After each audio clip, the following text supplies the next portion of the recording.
Happy Saturday, beautiful people! 8:00 naman ang bumaba si Mama at nag-update muna tayo ng kalendaryo. Meron nga tayong dumating na snow pero buti na lang at hindi makapal.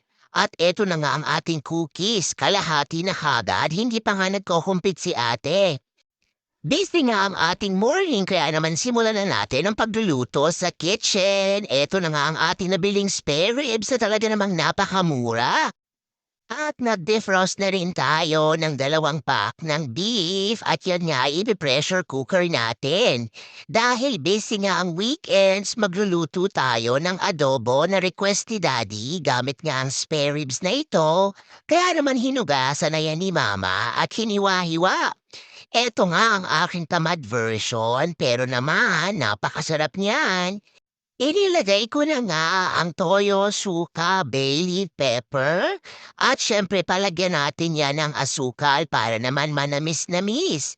Nilagyan ko rin yan ng 2 tasa ng tubig at hahayaan lang natin yan kumulo at lumambot hanggang sa maigahan ng sabaw dahil yan yang paborito ni Daddy. As always, si Mama ay nagmumultitask sa kitchen. Pagkatapos nating isa lang yan, hiniwa-hiwa na din ni Mama ang beef ay ipi-pressure cooker nga natin ito. Ito nga ang gagawin nating beef mommy. At ito rin ay nabili natin sa halagang 50% off. Kaya naman, tipid na naman tayo for today's ulam. Pagkatapos nating hiwain, hugasan lang natin yan at isalam na rin natin sa pressure cooker. Paborito din naming kainin ang beef mommy na ito at ito nga rin ang aking tamad version. Nilagyan ko lang yan ng sibuyas at luya at gamit nga ang napakasarap na seasoning na ito from Vietnamese store ay papahuluan natin yan hanggang sulimambot. Napakadali lang talaga nito at ito nga ang napakatamad version natin pero naman napakasarap. Nilagyan ko rin yan ng sesame oil, nakasalang na nga ang ating beef at ang ating pork at si Mama na nga ay nagmumultitask sa kitchen. Minekos-mekos lang natin ang adobo at nangangamoy na nga adobo sa buong bahay na talaga namang napakabango. Malapit na nga kaming kumain ng almusal at eto na nga ang ating dried fish kaya naman magsindi na tayo ng kandila dahil magrereklamo ang ating mga bagets dahil mangangamoy na naman ang buong bahay. Si Daddy na nga ang nag-offer na magluto ng ating dried fish, habang si JJ naman ay nag-a-unload ng mga clean dishes dahil siya ang nakatoka dyan. Tinulungan na din siya ni Daddy para mapabilis ang kanyang trabaho. At eto na nga si Mama at Daddy nagmumukbang na at nag enjoy tayo ng ating dried fish at bahaw. Kapag ganito talaga ang ulam, hindi natin maiwasang hindi magkamay. Nagsaing na din tayo dahil ngayon nga ay may swim event si JJ at maaga tayong aalis kaya naman nagsaing na tayo para sa ating pananghalian. Ang ulam nga natin ngayon ay ang marinated lechon belly at gamit nga ang ating air fryer, niluto natin yan for 30 minutes. Paborito ito ng ating mga anak at hindi naman natin to inuulam palagi kaya naman mag-e-enjoy talaga tayo ng bonggang-bongga.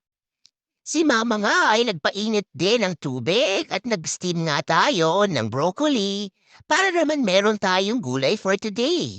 Luto na rin nga ang ating adobo at malapit na nga mag 12 kaya naman naghanda na tayo para sa ating pananghalian. Pagkatapos nga natin kumain ng tanghalian ay nag-open na si Mama ng kanyang computer para tingnan ang ating schedule sa darating na linggo. Medyo busy nga ang ating paparating na linggo at hirap na hirap tayong mag-schedule ng pasyente. Dahil nga Monday ay walang pasok ang ating mga bagets, kaya naman dapat ay nasa bahay din si Mama. Pagkatapos nga niyan ay kumain tayo ng pamhimagas at eto na nga ang ating mystery container at ang laman niyan ay mangga. Gugutumin ko muna kayo at kumain ako ng Indian mango. Talaga namang napakasarap lalo na't parisan mo pa yan ng bagoong. Matagal-tagal na din bago ako huling nakakain ng mangga dahil mataas nga ito sa sugar at nag-iingat din si Mama. Napakasarap talaga kaya naman takpan na natin yan bago pa tayo maparami ng kain. Naghanda na tayo ng ating coffee na babaunin sa swim tournament ni Bunso for today. Eto na nga tayo at ayan na nga ang very supportive nating daddy. Magko-compete si Bunso ngayon at meron pa rin siyang event bukas. Talaga namang todo ang practice ni JJ nitong mga nakaraang araw at tingnan nyo naman ang ating swimmer. Talaga namang proud na proud si Mama. At automatic yan kapag merong tournaments ang ating mga anak, talagang present kami palagi ni Daddy. At dahil wala nga tayong kaganapan ngayon, ay parehas kaming pumunta sa kanyang swim meet para mag-cheer. Sobrang proud talaga kami at napakabilis na nga ni JJ sa mga strokes niya. Nagbuma talaga ang kanyang araw-araw na practice. Meron nga siyang 3 events for today at talaga namang todo cheer si Mama dahil bukas ay hindi tayo makakapanood ng kanyang swim event dahil meron ding tournament si ate. Kaya naman panoorin niyo muna kung papaano si Mama mag-cheer.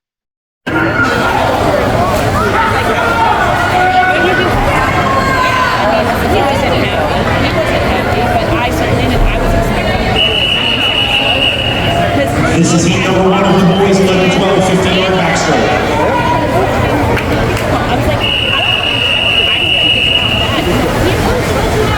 This season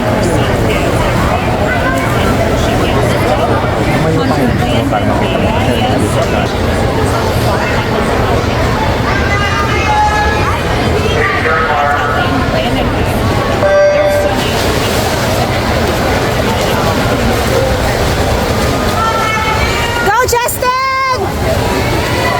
Go! Go, Jay! Go! Go, go, go! Come on, come on, come on. Fast hands. Don't get tired. Go, JJ! Come on, come on, come on, come on, come on. Go, go, go! Fast hands.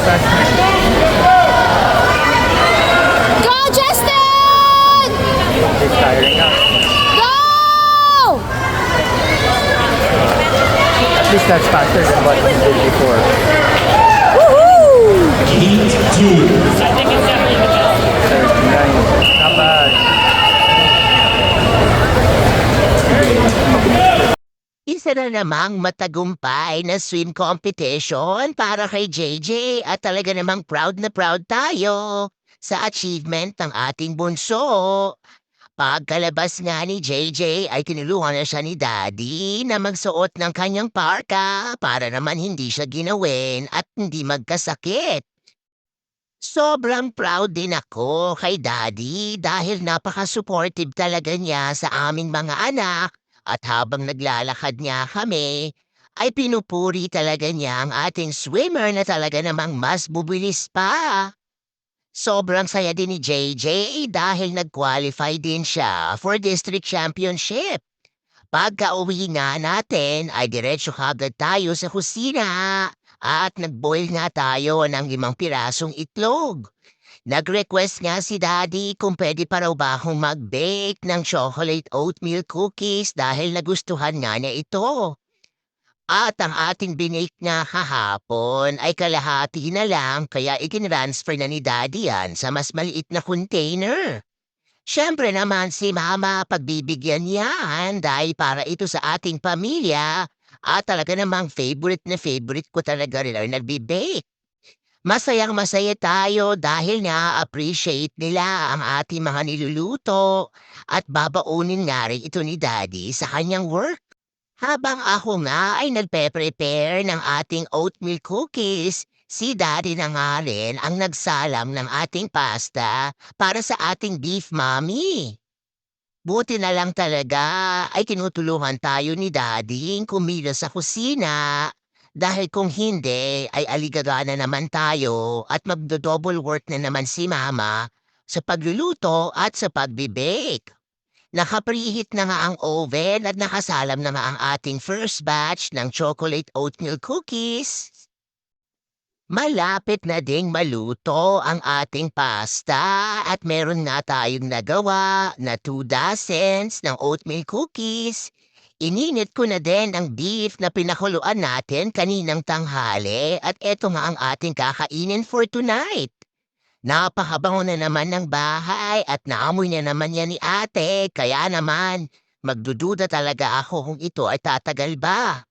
Pagkatapos ng mabake ng ating first batch ay pinalamig na natin yan sa cooling rack at si daddy nga ay sinala na ang pasta para sa ating mommy.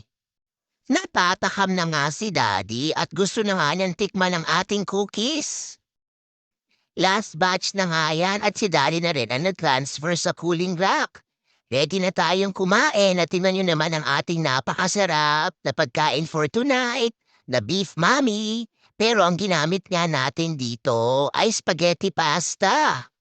Sobrang sarap talaga at perfect na perfect yan dahil mas pinaanghang pa natin yan at nilagyan natin ng napakaraming dried onion at dried garlic.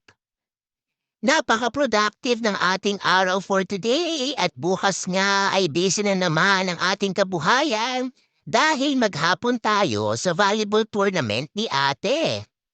Yan lang muna for today's video. Thank you so much for watching. Remember, family time is always the best time and every gising is always a blessing.